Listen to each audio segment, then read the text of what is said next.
Bismillahirrahmanirrahim. Subject chemistry class second year. Today the topic is organic chemistry as a separate subject or branch.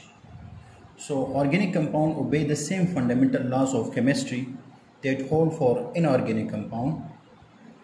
However, they are studied as a separate discipline because of the following reasons.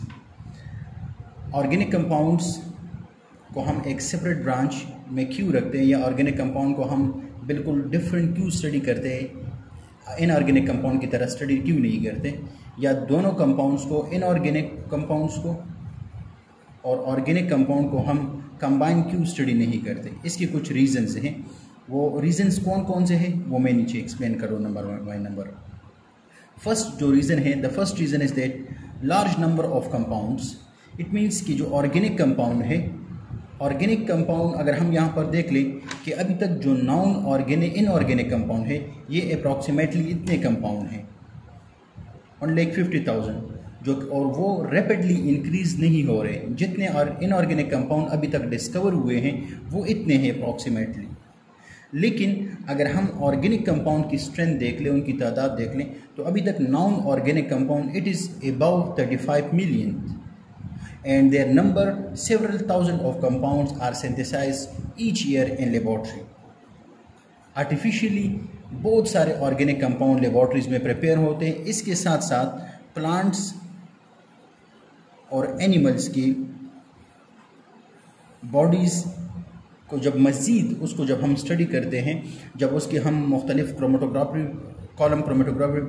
Chromatographic method से उसके body से हम जब compound separate करते हैं तो मज़ीद new compounds daily या मंथली या वीकली जो है वो डिस्कवर हो रहे हैं। तो ये जो तादाद है ये इंक्रीज़ हो रहे हैं, जबकि इनऑर्गेनिक कंपाउंड की जो स्ट्रेंथ है वो सिर्फ और सिर्फ अप्रॉक्सीमेटली इतनी हो जो रैपिडली इंक्रीज़ नहीं हो रहा है।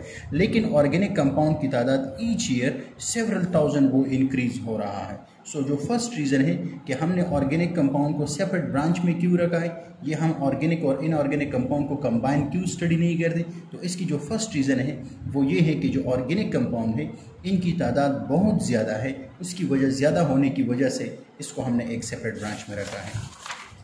सेकेंड रीज़न क्या है जिसकी वजह से हम ऑर्गेनिक कंपाउंड को बिल्कुल डिफरेंट स्टडी करते हैं इनऑर्गेनिक कंपाउंड से, तो unique chemical and physical properties of carbon of organic compound. Second reason वो ये है कि ऑर्गेनिक कंपाउंड की जो केमिकल और फिजिकल प्रॉपर्टीज़ है वो टोटली डिफरेंट है from inorganic compound. For example इनकी कंपोजिशन, ऑर्गेनिक कंपाउंड की कंपोजिशन क्या है। ऑर्गेनिक कंपाउंड के लिए एसेंशियल एलिमेंट ये है, एसेंशियल एलिमेंट जो है वो क्या है, दैट इज़ कार्बन। दूसरे ये कि ऑर्गेनिक कंपाउंड की जो स्ट्रक्चर है वो डिफरेंट है इनऑर्गेनिक कंपाउंड से। इसके साथ साथ उनकी जो प्रॉपर्टीज़ है ऑफ ऑर्गेनिक कंपाउंड वो इनऑर्गेनिक कंपाउंड से बिल्कुल डिफरेंट है। टेबल में शो कर रहा हूँ। तीसरी जो रीज़न है जिसकी वजह से ऑर्गेनिक कंपाउंड को हम बिल्कुल सेपरेट ब्रांच में पढ़ते हैं, that reason is the unique characters of carbon. Organic compound के लिए जो एसेंशियल एलिमेंट है that is the carbon element, और कार्बन एलिमेंट के कुछ यूनिक कैरेक्टर है जो कि बाकी एलिमेंट्स में नहीं पाए जाते, which are not present in other elements. That's why organic compound are present in a separate branch. The first unique characteristic of carbon atom is the catenation. What is catenation? Catenation means long chain formation.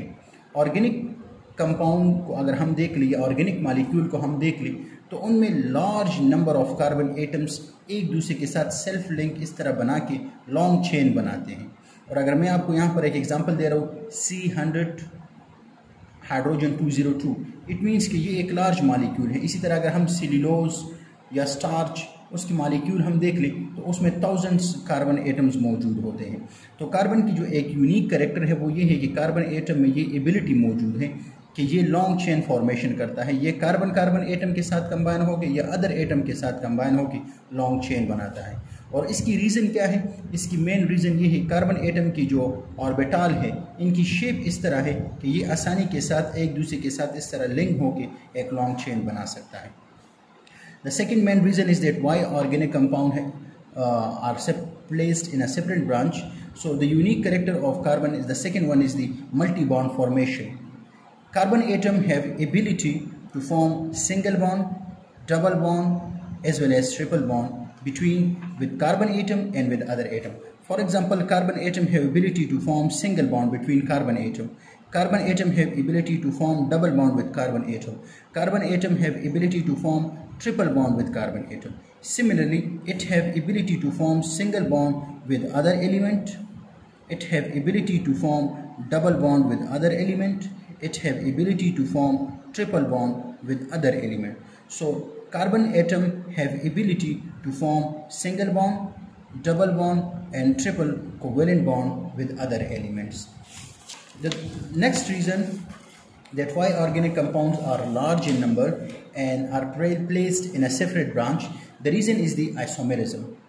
Organic compound have ability to form, organic molecule have ability to form isomers. What is isomerism? Yeah, what is isomers? Molecule, these are two different molecules. They having same molecular formula. Molecule having same molecular formula but different structure. Similar molecular formula but different structure. This is known as they are isomers of each other. These are isomers. An organic molecule have ability to form isomers. And this phenomena is known as isomerism. So due to these unique properties of carbon, we study of organic compound in a separate branch will be more practical and useful. इसी वजह से हमने organic compound को एक बिल्कुल अलग branch में रखा हुआ है और एक अलग तरीके से इसको हम स्टडी करते हैं, डिफरेंट टेक्निक डिफरेंट मेथड से हम इनको स्टडी करते हैं as compare to the inorganic compound. Thank you.